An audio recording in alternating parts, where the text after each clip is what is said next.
Magandang araw! Ngayong umaga ay pag-aaralan natin ang letrang Enye. Ito ang letrang Enye. Malaking Enye at maliit na letrang Enye.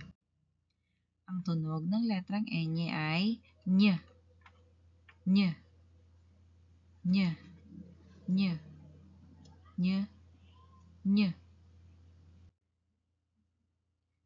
Paano isulat ang letrang Enye? Ang pagsulat ng letrang Enye ay kagaya ng pagsulat ng letrang N. Malaking letrang Enye.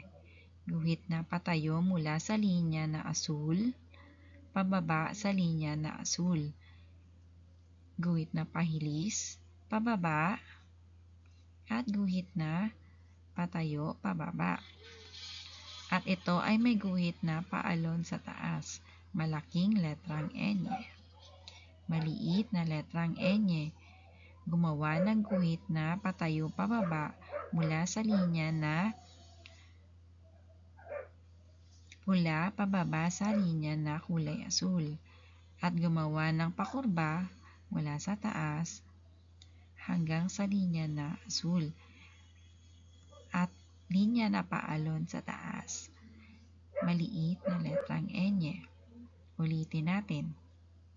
Guhit na pababa, guhit na pahilis, at guhit na pababa. Guhit na paalon sa taas. Malaking letrang Enye. Maliit na letrang Enye.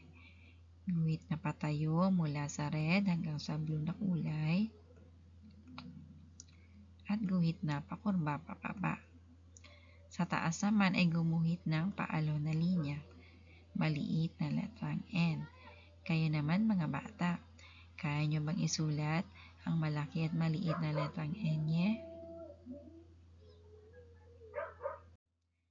Mga larawan na mayroong letrang Enye. Espanya, Espanya. Santo Niño, Santo Niño.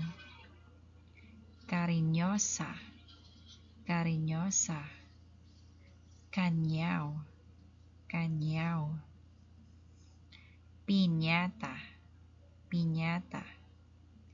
Castañas, Castañas. Doña, Doña. Jalapeño, Jalapeño.